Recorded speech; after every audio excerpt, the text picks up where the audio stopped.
Welcome back. Still no deal on the debt ceiling, and that stalemate, along with high unemployment, may be causing Americans to become pessimistic about the economy. According to a new poll, 63% believe that the country is headed in the wrong direction economically. The debt talks have also put job creation and passing a new budget on the back burner. So when will Congress get around to that? Joining me now is Republican Representative Scott Rigell from Virginia. Good morning to you, Congressman.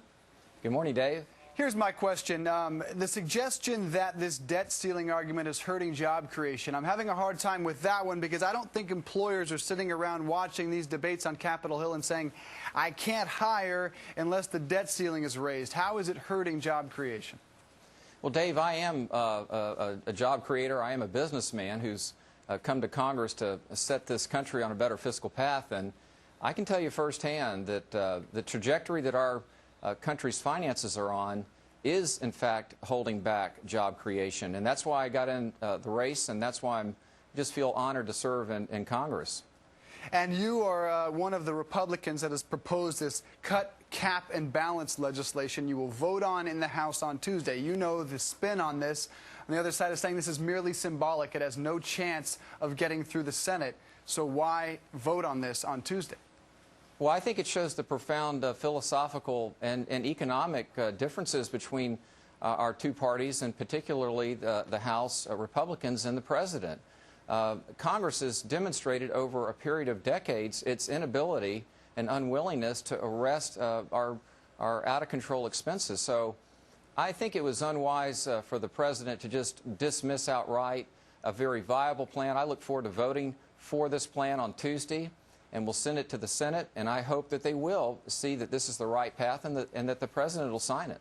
It seems almost any major piece of legislation right now is going down to the last minute, whether it's a budget, whether it's the debt ceiling. Why is that? Is that failure in leadership? Who is to blame here? And are the American people ultimately the ones who are hurt by that?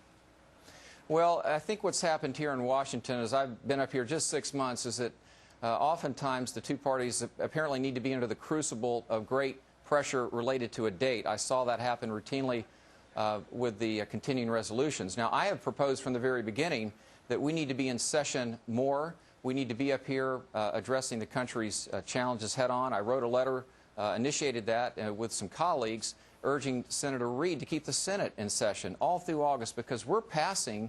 See, we're headed up to another crisis. After we get through the debt crisis, we've got a budget crisis, because the House is passing the bills that reflect the House Republican Congress budget, but there's no way that the Senate's going to be able to pass them before the new fiscal year. That's not right. And finally, I know you are one that has signed this Grover Norquist pledge not to raise taxes.